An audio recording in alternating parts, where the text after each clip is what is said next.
Hello students, welcome back to empower education. This is your teacher Monika Jadhav. तो previous session में heredity and variation के हमने already 4 session जो है वो कंप्लीट कर लिए हैं। तो अगर आपने वो सेशन नहीं देखे तो उसकी लिंक मैंने डिस्क्रिप्शन बॉक्स में डाल दिया है, तो एक बार जाके वो सारे सेशन अटेंड कर लीजिए ताकि ये वाला जो सेशन है, ये वाला जो क्लास है, आपको और इजिली समझ में आए। तो आज के सेशन में हम लोग क्या कवर करने वाले हैं वो भी देखेंगे। लेकिन ये जो सेशन है, 5th सेशन है बच्चों, हेरिडिटी एंड वेरिएशन इस चैप्टर का। तो चलिए without wasting any time start करते हैं। लेकिन उससे पहले हमने पहले के सेशन में क्या क्या पढ़ा है वो एक बार देख लेते हैं। सो हमने कवर किया है इनहेरिटेंस क्या होती है उसके बारे में, heredity, chromosome, DNA, RNA, Mendel's ने क्या प्रिंसिपल दिए थे हेरिडिटी को लेकर, और जेनेटिक डिसऑर्डर। ये सारे सेशन हमने कवर कर लिए हैं बच्चों, प्रीवियस जो भी हमारे वीडियोस है उनमें। जेनेटिक डिसऑर्डर जो है इस चैप्टर का लास्ट टॉपिक है, जिसमें हमें 4 जेनेटिक डिसऑर्डर हमें पढ़ने होंगे, जिसमें से हमने 2 जो है ऑलरेडी कवर कर लिए हैं। कौन कौन से कवर किए हैं? तो डिसऑर्डर या फिर डिजीज जो कि क्रोमोसोमल एबनॉर्मेलिटीज की वजह से होती है, यानी कि क्रोमोसोम में अगर कुछ चेंजेस आ गए, कुछ एबनॉर्मेलिटीज आ गई, उसकी वजह से कौन से डिसऑर्डर हो सकते हैं, इसके बारे में हमने प्रीवियस सेशन में पढ़ा था। और हमने कवर किया था मोनोजेनिक डिसऑर्डर, यानी कि अगर एक जीन में थोड़ा सा चेंजेस हो जाता है तो उसकी वजह से कौन कौन से डिजीज अकर हो सकते हैं। ये दोनों जेनेटिक डिसऑर्डर जो है हमने प्रीवियस सेशन में कवर कर लिए हैं। तो आज के सेशन में हम लोग पढ़ेंगे माइटोकॉन्ड्रियल डिसऑर्डर, यानी कि माइटोकॉन्ड्रिया में अगर म्यूटेशन की वजह से, यानी कि अगर जीन्स में थोड़ा बहुत चेंजेस आ जाता है, तो माइटोकॉन्ड्रिया यानी कि माइटोकॉन्ड्रिया में कौन कौन से डिसऑर्डर प्रोड्यूस हो सकते हैं। इनिशियली बच्चों माना गया था कि डीएनए जो है वो सिर्फ न्यूक्लियस में प्रेजेंट होता है, लेकिन जैसे जैसे डिस्कवरी आगे बढ़ती गई तब ये पाया गया कि डीएनए माइटोकॉन्ड्रिया में भी प्रेजेंट होता है। As you can see this is the structure of mitochondria. तो ये पाया गया कि हमारा जो डीएनए है वो माइटोकॉन्ड्रिया में भी प्रेजेंट होता है। तो इन माइटोकॉन्ड्रियल डीएनए में चेंजेस आने की वजह से कौन कौन से डिसऑर्डर जनरेट हो सकते हैं ये भी हम पढ़ने वाले हैं। लेकिन थोड़ा सा मैं आपको ब्रीफ बताती हूँ कि माइटोकॉन्ड्रियल डिसऑर्डर प्रोड्यूस कैसे होते हैं, कैसे अकर होते हैं। तो माइटोकॉन्ड्रिया जो है बच्चों, उसको power house of the cell बोला जाता है, यानी कि सेल को एनर्जी प्रोवाइड करने का, पावर प्रोवाइड करने का काम कौन कर रहा है? हमारा माइटोकॉन्ड्रिया। तो अगर ये माइटोकॉन्ड्रिया प्रॉपरली फंक्शन नहीं करेगा तो एनर्जी प्रॉपरली प्रोड्यूस नहीं होगी। अभी एनर्जी प्रोड्यूस नहीं होगी तो उसकी वजह से क्या होगा? हमारे जो सेल है वो डिस्ट्रॉय होना, खत्म होना और मरना शुरू हो जाएंगे। सो इसीलिए कौन कौन सी डिजीज होती है और कैसे डिसऑर्डर अकर होता है ये हम देखने वाले हैं। और इसके अलावा हम लोग पढ़ने वाले हैं पॉलीजेनिक डिसऑर्डर, यानी कि अगर बहुत सारे जीन्स में म्यूटेशन आ जाती है, एबनॉर्मेलिटीज आ जाती है, तो उसकी वजह से कौन सी डिजीज या फिर कौन से डिसऑर्डर प्रोड्यूस हो सकते हैं वो भी हम देखने वाले हैं। तो चलिए स्टार्ट करते हैं आज का टॉपिक। स्टार्ट करेंगे हम लोग किससे भाई? जेनेटिक डिसऑर्डर होता क्या है। प्रीवियस सेशन में बहुत बहुत ब्रीफली मैंने एक्सप्लेन किया है, बहुत अच्छे से डिटेल में एक्सप्लेन किया है। तो यहाँ पे सिर्फ मैं आपको थोड़ा सा ऊपर ऊपर से बता देती हूँ ताकि आपके जो बेसिक कंसेप्ट है, अगर आपने प्रीवियस सेशन नहीं देख के यही सेशन में अटेंड करना है तो आप यहाँ से भी समझ सकते हैं। तो जेनेटिक डिसऑर्डर ऐसे डिसऑर्डर होते हैं जो कि जीन्स में एबनॉर्मेलिटीज की वजह से प्रोड्यूस होते हैं, यानी कि जीन्स के सीक्वेंस में कुछ चेंजेस आ गए, एबनॉर्मेलिटीज आ गई, उसकी वजह से जो भी जेनेटिक डिसऑर्डर, यानी कि जो भी डिसऑर्डर प्रोड्यूस होंगे, डिजीजेस प्रोड्यूस होगी, उनको हम बोलते हैं जेनेटिक डिसऑर्डर।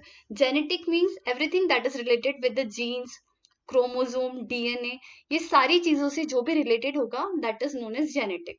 ठीक है, तो जेनेटिक डिसऑर्डर मतलब ऐसे डिसऑर्डर या फिर ऐसी डिजीजेस, ऐसी बीमारियां जो इन जीन्स में चेंजेस होने की वजह से या फिर एबनॉर्मेलिटीज प्रोड्यूस होने की वजह से हो रही है, उनको हम बोलते हैं जेनेटिक डिसऑर्डर। तो जेनेटिक डिसऑर्डर में हमने क्या क्या कवर कर लिया है? तो क्रोमोसोमल एबनॉर्मेलिटीज में हमने तीन चीजें हमने कवर की थी, that is Down syndrome, Turner syndrome, Klinefelter syndrome, ये सारे सिंड्रोम हमने कवर कर लिए थे। उसके अलावा हमने एल्बिनिज्म, सिकल सेल एनीमिया, ये हमने कवर किया था मोनोजेनिक डिसऑर्डर में। तो आज के सेशन में हम लोग 2 चीजें कवर करने वाले हैं, mitochondrial disorder and polygenic disorder के बारे में। तो चलिए स्टार्ट करते हैं। सो माइटोकॉन्ड्रियल डिसऑर्डर होता क्या है? सो म्यूटेशन क्या है बच्चों? म्यूटेशन की वजह से हमारी जो म्यूटेशन होती है, म्यूटेशन यानी कि sudden changes. So sudden changes होने की वजह से क्या होता है? माइटोकॉन्ड्रियल डीएनए, जो माइटोकॉन्ड्रिया में, you can say this is cell, cell के अंदर प्रेजेंट होता है हमारा माइटोकॉन्ड्रिया, और माइटोकॉन्ड्रिया के अंदर प्रेजेंट होते हैं हमारे डीएनए। तो कभी कभी म्यूटेशन की वजह से क्या होगा बच्चों? जीन्स में कुछ चेंजेस होने की वजह से क्या होगा? ये माइटोकॉन्ड्रियल डीएनए जो है ये भी डिफेक्टेड हो जाता है। ठीक है, अभी इसके डिफेक्टेड होने की वजह से क्या होगा? ऑलरेडी एक्सप्लेन कर दिया है। डिफेक्टेड होने की वजह से क्या होगा? प्रॉपरली एनर्जी प्रोड्यूस नहीं होगी, और एनर्जी प्रोड्यूस नहीं होगी तो हमारी जो सेल है वो प्रॉपरली फंक्शन नहीं कर पाएंगे और वो धीरे धीरे मरना शुरू हो जाएंगे। ठीक है, तो ये जो माइटोकॉन्ड्रियल म्यूटेशन है, यानी कि माइटोकॉन्ड्रियल का जो डीएनए का जो डिफेक्ट है, ये जो डिफेक्ट है, ठीक है, म्यूटेशन की वजह से क्या होगा, हमारा जो माइटोकॉन्ड्रियल डीएनए है वो डिफेक्टेड प्रोड्यूस होगा। ठीक है, इसमें कुछ डिफेक्ट आ जाएंगे, डिफेक्टिव माइटोकॉन्ड्रियल डीएनए होगा। और ये जो डिजीज है बच्चों, माइटोकॉन्ड्रियल डिसऑर्डर यानी कि ऐसे डिसऑर्डर जो कि माइटोकॉन्ड्रिया के डीएनए में डिफेक्ट होने की वजह से प्रोड्यूस हो रहे हैं। तो ये टाइप के जो जेनेटिक डिसऑर्डर है ये हमेशा मदर से ही आते हैं, फादर से क्यों नहीं भाई? अभी ये क्वेश्चन आपके दिमाग में अराइज हुआ होगा, मदर ही क्यों रिस्पॉन्सिबल होती है, फादर रिस्पॉन्सिबल क्यों नहीं होते? क्यों नहीं होते भाई? तो इसका मैं एक्सप्लेनेशन बता देती हूँ बच्चों। इसके पीछे जो रीजन है वो ये है कि जब फर्टिलाइजेशन होता है, फर्टिलाइजेशन यानी कि fusion of male and female gamete, ठीक है, तो यहाँ पे फीमेल कौन सा है, दिस इज एग सेल, और मेल कौन सा है, स्पर्म सेल। तो यहाँ पे अगर हम स्पर्म सेल की बात करें, एग सेल में प्रेजेंट होते हैं बच्चों माइटोकॉन्ड्रिया, यू कैन सी बहुत सारे माइटोकॉन्ड्रिया प्रेजेंट होते हैं। स्पर्म सेल की बात करें तो स्पर्म सेल में माइटोकॉन्ड्रिया प्रेजेंट होते हैं मिड रीजन में, इस वाले रीजन में यहाँ पे माइटोकॉन्ड्रिया प्रेजेंट होते हैं। लेकिन जैसे ही ये स्पर्म सेल क्या करेगा, एक्स सेल की वॉल को पेनिट्रेट करेगा और उसके अंदर घुसने की कोशिश करेगा, तो यहाँ पे एक्स सेल के जो एंजाइम्स है वो क्या करेंगे बच्चों, इसके मिड रीजन को किल कर देंगे, मार देंगे। सिर्फ यहाँ पे जो न्यूक्लियस है स्पर्म का वो ही फ्यूज करेगा, वो ही एंटर करेगा, और बाकी के स्पर्म सेल का जो भी पार्ट है उसको किल कर दिया जाएगा। किसकी वजह से? एंजाइम्स की वजह से। और ये एंजाइम कौन सिक्रेट करेंगे? एक्स सेल सिक्रेट करेंगे, ताकि एक टाइम पे एक स्पर्म ही फ्यूज हो सके सेल के साथ। तो इसकी वजह से क्या होता है, जो भी माइटोकॉन्ड्रिया है वो कहाँ पे है, वो सिर्फ एक्स सेल के ही माइटोकॉन्ड्रिया नेक्स्ट जनरेशन में ट्रांसमिट होते हैं। यहाँ पे स्पर्म की तरफ से कोई भी माइटोकॉन्ड्रिया नहीं ट्रांसफर होता है। तो अगर माइटोकॉन्ड्रियल डिसऑर्डर प्रोड्यूस हो रहा है, यानी कि माइटोकॉन्ड्रिया की वजह से कोई डिजीज आ रही है, कोई डिसऑर्डर आ रहा है, तो फॉर श्योर वो कहाँ से आया होगा, वो मदर साइड से ही आया होगा, क्योंकि फादर जो है वो कंट्रीब्यूट नहीं करते हैं माइटोकॉन्ड्रिया के लिए। ठीक है, so this type of disorder is inherited from mother only. I hope क्यों मदर की तरफ से आता है ये आपको समझ में आया होगा। ये इस टाइप के माइटोकॉन्ड्रियल डिसऑर्डर जो भी होंगे वो किसकी वजह से होंगे, वो मदर साइड की वजह से ही होंगे। Father is not responsible for that. ठीक है, इसका एक एग्जांपल है, that is labour hereditary optic neuropathy, जिसको शॉर्ट में हम लोग बोले तो LHON। ये एक टाइप का डिसऑर्डर है जो कि माइटोकॉन्ड्रिया की वजह से होता है। तो इस टाइप के डिसऑर्डर में क्या होता है वो भी बता देती हूँ बच्चों। तो इस टाइप के डिसऑर्डर में क्या होगा, सबसे पहले हमारा माइटोकॉन्ड्रिया क्या है, बहुत बेसिक सा है बच्चों, बहुत ज्यादा बेसिक सा है। माइटोकॉन्ड्रिया क्या है? So mitochondria is our power house of the cell, यानी कि एनर्जी प्रोवाइड करने के लिए power house of the cell, cell को एनर्जी प्रोवाइड करने के लिए यूज होता है। अभी यहाँ पे क्या होगा, ऑप्टिक है, mean something that is related with I, यानी कि आंखों से कुछ रिलेटेड होगा। तो यहाँ पे क्या होता है बच्चों, यहाँ पे क्या होगा, माइटोकॉन्ड्रिया प्रॉपर्ली फंक्शन नहीं करेंगे, उसकी वजह से क्या होगा, रेटिना के जो सेल्स है, रेटिना के जो सेल्स है, you can see this part is retina के जो सेल्स है वो क्या होंगे, वो धीरे धीरे मरना शुरू हो जाएंगे। ठीक है, धीरे धीरे डेड होना शुरू हो जाएंगे, जिसकी वजह से यहाँ पे यू कैन सी ये वाला जो विजन है दैट इज क्लियर विजन। तो यहाँ पे पेन नहीं होगा, कुछ नहीं होगा, बट धीरे धीरे क्या होगा, आपकी एक आंख की रोशनी जो है आपको थोड़ा ब्लर दिखना शुरू हो जाएगा, और धीरे धीरे पूरा का पूरा विजन आपका चला जाएगा, यानी कि आपको दिखना ही बंद हो जाएगा।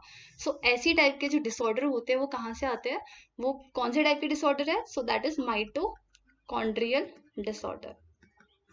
समझ में आ गया बच्चों, दैट इज माइटोकॉन्ड्रियल डिसऑर्डर। और कहाँ से इनहेरिट होते हैं, तो मदर से ही इनहेरिट होते हैं।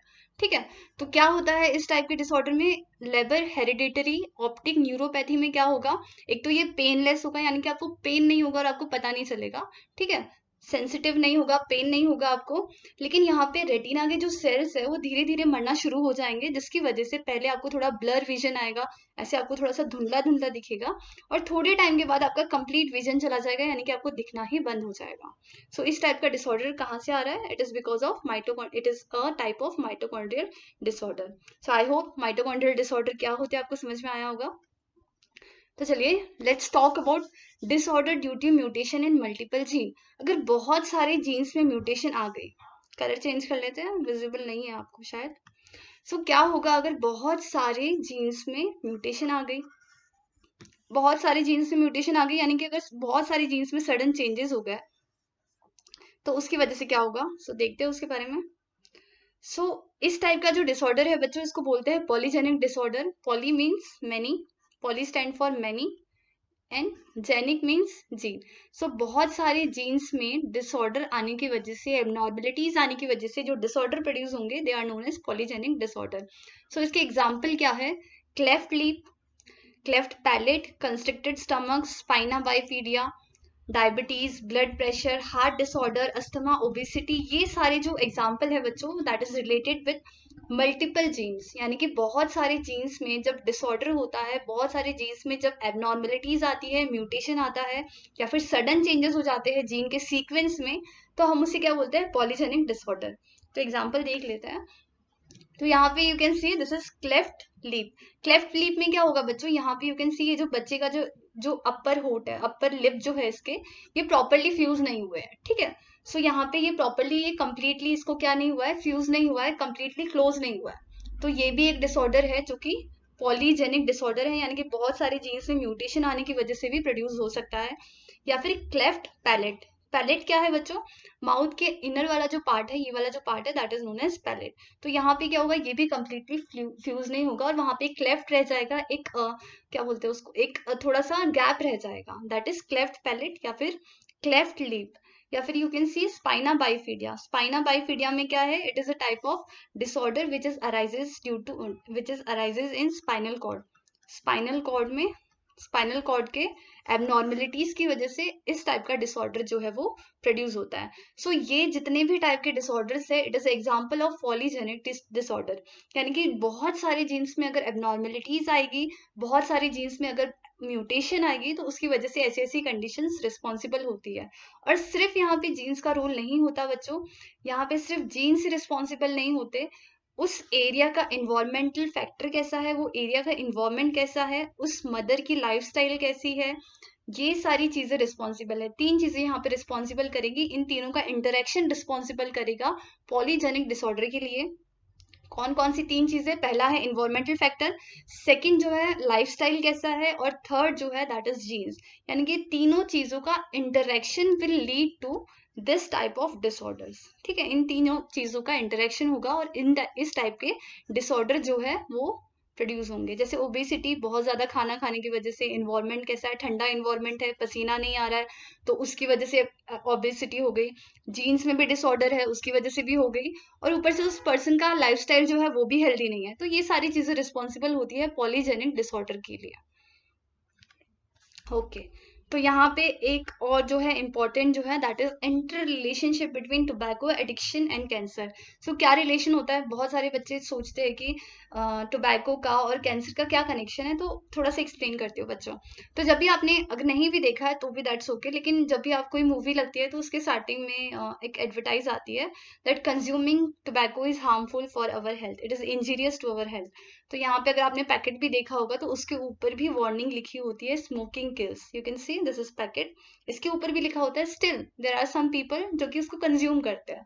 सो टबैको कंजप्शन हार्मफुल क्यों है, ये हम देखने वाले हैं, लेकिन उससे पहले इसके हार्मफुल इफेक्ट क्या है वो पहले देख लेते हैं। सो टबैको किसी भी फॉर्म में, ठीक है, चाहे वो खा के ले रहे हो, चाहे स्मोक करके ले रहे हो, इट इज हार्मफुल। लेकिन पहले इसके साइड इफेक्ट्स देख लेते हैं कि अगर टोबैको कोई कंज्यूम कर रहा है तो उसके क्या क्या सिम्टम्स हो सकते हैं, उसमें कौन कौन सी बीमारियां हो सकती है। सो पहला है instability and trembling of finger. यानी कि जो भी पर्सन कंज्यूम करता है उसके हाथ जो है वो स्टेबल नहीं रहेंगे, वो कंटिन्यूसली ट्रेम्बल होंगे, थोड़े कांपते हुए हाथ होंगे, ठीक है। और ड्राई कफ भी प्रोड्यूस होता है, स्लीपलेसनेस, क्योंकि कंटिन्यूसली पर्सन क्या कर रहा है, कफ कर रहा है, उसको खांसी आ रही है, और कैसी खांसी है, वो ड्राई कफ है। शॉर्टनिंग ऑफ लाइफ स्पेन भी हो जाता है, अगर कोई पर्सन बहुत ज्यादा कंज्यूम कर रहा है तो उसका लाइफ स्पेन, यानी कि जो उसका जीने की, उसकी जो जिंदगी है, उसका टाइम पीरियड भी क्या हो जाएगा, कम हो जाएगा। क्रॉनिक ब्रोंकाइटिस, यानी कि बहुत सारी diseases that is related with your respiration, वो सारे डिजीज भी आपको होने के चांसेस है। पेरिकार्डियाटिस, ये भी क्या होती है डिजीज, मैं बताने वाली हूँ बच्चों, बट एक बार इसके इफेक्ट्स देख लेते हैं।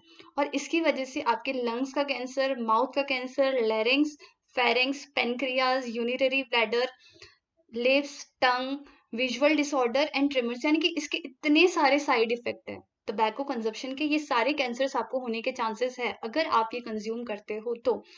बट ये क्रॉनिक ब्रोंकाइटिस एंड पेरिकार्डियाटिस क्या है, एक बार इसके बारे में थोड़ा सा एक्सप्लेन कर देती हूँ। तो यहाँ पे क्या हो जाएगा बच्चों, यहाँ पे chronic bronchitis means it is related with the bronchial tube. You can see this is tube, this is your bronchial tube, ये जो है आपकी ब्रोंकाइल ट्यूब है, ये लंग्स है आपके, ठीक है। ये ट्रेकिया है, ये छोटे छोटे ब्रांचेस में ब्रेक होता जाता है, that is known as bronchial tube. तो यहाँ पे क्या होगा, ब्रोंकाइटिस में क्या होता है, this is healthy bronchial tube. अगर ये ट्यूब अगर आप देखो तो यहाँ पे ये कैसी है, ये हेल्दी है। लेकिन यहाँ पे क्या हो जाएगा, यहाँ पे थोड़ी सी सूजन आ जाएगी, जिसकी वजह से every time you are respiring, जब जब आप सांस लोगे तो आपको एक बर्निंग सेंसेशन फील होगा, और इससे लोगों की जान भी जाती है। So it is deadly disease, ठीक है। पेरिकार्डियाटिस में क्या होता है बच्चों, जो आप एक लेयर होती है जो आपके हार्ट को क्या करके रखती है, प्रोटेक्ट करके रखती है, जिसका नाम है पेरिकार्डियम। ये पेरिकार्डियम क्या कर रहा है, आपके हार्ट को प्रोटेक्ट करके रखता है, because heart is a very sensitive organ. लेकिन पेरिकार्डियाटिस यानी कि जब आप स्मोक करते हो या फिर आप च्यू करते हो टबैको को, तो उसकी वजह से क्या होगा, ये पेरिकार्डियटिस जो है वो थोड़ी सी मोटी हो जाएगी, सख्त हो जाएगी, मोटी हो जाएगी, जिसकी वजह से हार्ट जो है वो प्रॉपरली पंप नहीं कर पाएगा, हार्ट के ऊपर कंटिन्यूसली प्रेशर जो है वो अप्लाई होता रहेगा और वो प्रॉपरली पंप नहीं कर पाएगा। So that type of condition is known as pericarditis, ठीक है। आई होप ये समझ में आया होगा। सो यहाँ पे हमने देख लिया कि हार्मफुल इफेक्ट क्या क्या हो सकते हैं टबैको को कंज्यूम करने के, कौन कौन से क्या क्या हो सकते हैं। सो आपकी जो फिंगर्स है वो ट्रेम्बल कर सकती है, कांप सकती है, ठीक है। आपको नींद नहीं आना, आपका जो लाइफ स्पैन है वो भी शॉर्ट हो जाएगा। Chronic bronchitis, pericarditis, cancer lung का, mouth, larynx, pharynx, pancreas, urinary bladder, lips, tongue, ये सारे टाइप के कैंसर आपको होने के चांसेस है if you are consuming tobacco. So ये कैसे होते हैं, टबैको इतना हार्मफुल क्यों है, उसके बारे में देख लेते हैं। सो टबैको जो है बच्चों, क्या है रिलेशन टबैको एडिक्शन और कैंसर के बीच में, तो वो देख लेते हैं। सो टबैको जो है, टबैको कंटेन करता है एक केमिकल जिसका नाम है जिसका नाम है nicotine. Tobacco contains a chemical that is name is nicotine. ये निकोटीन केमिकल जो है, ये निकोटीन जो है बच्चों आपके central nervous system and peripheral nervous system पे इफेक्ट करता है। अब ये सेंट्रल नर्वस सिस्टम और पेरिफेरल नर्वस सिस्टम का फंक्शन क्या है, so central nervous system that is related with your brain and spinal cord, and peripheral nervous system जो है आपके मसल्स के साथ कैसे इंटरेक्ट करना है, ये सारी चीजें डील करते हैं। सो बेसिकली अगर हम समझने की कोशिश करें, सो बॉडी का प्रॉपर कोऑर्डिनेशन जो है, बॉडी को प्रॉपर कंट्रोल एंड कोऑर्डिनेशन का काम कौन कर रहा है, तो हमारी बॉडी के दो इंपॉर्टेंट सिस्टम कर रहे हैं, that is central nervous system and peripheral nervous system. तो जब हम टबैको कंज्यूम करते हैं इन एनी फॉर्म, चाहे च्यू करके चाहे स्मोक करके, तो दैट टबैको कंटेन निकोटीन। वो क्या कंटेन करता है, निकोटीन कंटेन करता है, और ये निकोटीन हमारे central nervous system and peripheral nervous system पे इफेक्ट करता है, जिसकी वजह से हमारी बॉडी का पूरा कोऑर्डिनेशन क्या हो जाएगा बच्चों, डिस्टर्ब हो जाएगा, ठीक है। और टबैको कंज्यूम करने की वजह से आर्टियोस्क्लेरोसिस एंड हाइपरटेंशन। आर्टियोस्क्लेरोसिस में क्या है बच्चों, आपकी आर्टरीज जो है, आर्टरीज क्या होती है, अभी आर्टरीज जो है बच्चों आपकी ब्लड वेसल्स है, बता देती हूँ, टेंशन नहीं लेना है। ब्लड वेसल्स क्या करती है, ब्लड को सप्लाई करने का काम करती है, एक जगह से दूसरी जगह ब्लड को सप्लाई करने का काम कौन कर रहा है, हमारी ब्लड वेसल्स कर रही है। लेकिन ज्यादा टबैको कंज्यूम करने की वजह से क्या होगा बच्चों, tobacco contain carbon compound. Tobacco contain carbon compound. So जब जब आप स्मोक कर रहे हो, जब जब आप खा रहे हो, तो ये जो भी टबैको का जो भी रेसिड्यूअल अमाउंट है, यानी कि जो भी बचा कुचा अमाउंट है, वो कहाँ पे जा रहा है, आपके टिश्यूज में एब्जॉर्ब हो रहा है। आपके टिश्यूज क्या कर रहे हैं, उसको एब्जॉर्ब कर रहे हैं, जिसकी वजह से हमारी आर्टरीज जो है वो बहुत ज्यादा सख्त हो जाती है, बहुत ज्यादा हार्ड हो जाती है, and that condition is known as arteriosclerosis. And इसकी वजह से हाइपरटेंशन यानी कि बीपी जो है, हाइपरटेंशन यानी कि दूसरा नाम जो है इसका, that is blood pressure, high blood pressure. तो इसकी वजह से आपका ब्लड प्रेशर भी इंक्रीज होता है। सो ये सारे मेडिकल इफेक्ट है टबैको को कंज्यूम करने के। टबैको जो है और भी केमिकल्स कंटेन करता है, कौन कौन से केमिकल्स, जैसे कि pyridine, amino, aldehyde, फरफ्यूरल, carbon monoxide, nicotine, sulphur dioxide, ऐसे बहुत सारे केमिकल हमारा टबैको कंटेन करता है। और ये सारे केमिकल जो है बच्चों रिस्पॉन्सिबल होते हैं सेल की अनकंट्रोल्ड सेल डिवीजन करने के लिए। यानी कि सेल क्या होगा, अनकंट्रोलेबली डिवाइड होगा, बहुत सारा डिवाइड होगा, यानी कि नॉर्मली उसको जितना डिवाइड होना चाहिए था उससे बहुत ज्यादा अमाउंट में सेल क्या करेगा, डिवाइड होना शुरू हो जाएगा। ठीक है। और इसी कंडीशन को बच्चों हम बोलते हैं अनकंट्रोल्ड सेल डिवीजन, इसी कंडीशन को हम बोलते हैं कैंसर। यानी कि सेल क्या कर रहे हैं, हद से ज्यादा डिवाइड हो रहे हैं, ठीक है। और ये टबैको कंटेन करता है कार्बन पार्टिकल्स। ये कार्बन पार्टिकल्स क्या करेंगे बच्चे, ये कार्बन पार्टिकल्स लंग्स में जाके लंग्स को कवर करना शुरू कर देंगे और लंग्स को कन्वर्ट कर देंगे एक ब्लैक टिश्यू में। यानी कि जब भी आपने किसी मूवी की स्टार्टिंग में आपने देखा होगा कि नॉर्मल पर्सन का जब लंग्स दिखाया जाता है और ऐसी पर्सन का जो स्मोक करता है, तो वहां पे कलर डिफरेंस बहुत ज्यादा होता है। ब्लैक कलर का लंग्स आपको दिखता है जो पर्सन टोबैको कंज्यूम कर रहा है। सो लंग्स जो है ये कार्बन पार्टिकल क्या करेंगे, लंग्स में जाके एक्यूमुलेट होना शुरू हो जाएंगे और जिसकी वजह से लंग जो है वो ट्रांसफॉर्म हो जाएगा, कन्वर्ट हो जाएगा एक थिकन ब्लैक टिश्यू में। और ये कार्बन पार्टिकल्स जो है बच्चों हमारे टिश्यूज भी एब्जॉर्ब कर लेते हैं, जिसकी वजह से उन पर भी बहुत ज्यादा हार्मफुल इफेक्ट होता है। तो अगर हमें कैंसर से बचना है, mouth cancer, lung cancer, larynx, pharynx और जो भी अभी तक हमने बीमारियां पढ़ी उससे बचना है हमें, सो क्या कर सकते हैं हम अवॉइड कर सकते हैं smoking and consumption of tobacco in any form. कोई भी प्रोडक्ट टबैको का कंज्यूम नहीं करना है, ना स्मोक के थ्रू, ना च्यू करके च्यू करके, ठीक है। क्योंकि इन सारी चीजों से बचने का यही तरीका है, precaution is better than cure. यानी कि पहले ही सावधानी बरतो, बाद में उसका क्योर लेने से बेटर है। तो अपनी हेल्थ का ध्यान रखो और घर पे ही रहना है। कोरोना का जो सेकेंड स्ट्रेन जो है वो बहुत ज्यादा हार्मफुल है बच्चों। मैं भी घर से ही आपको पढ़ा रही हूँ। और अगर आपको आज का सेशन समझ में आया हो और इनकेस अगर आपको कोई भी डाउट हो आज के सेशन से रिलेटेड, कमेंट सेक्शन बच्चों आप लोगों के लिए हमेशा खुला है। और स्टडी मटेरियल से रिलेटेड अगर आपको कोई भी हेल्प चाहिए तो बच्चों यहाँ पे आप वेबसाइट विजिट कर सकते हो, ये है हमारी वेबसाइट। और इनकेस फिर भी अगर आपको कोई डाउट है क्लासेस से रिलेटेड, अगर आपको ऑनलाइन क्लासेस लगवानी है तो आप इस नंबर पे भी हमें कॉन्टेक्ट कर सकते हो। Thank you for attending this session students. Stay home, stay safe.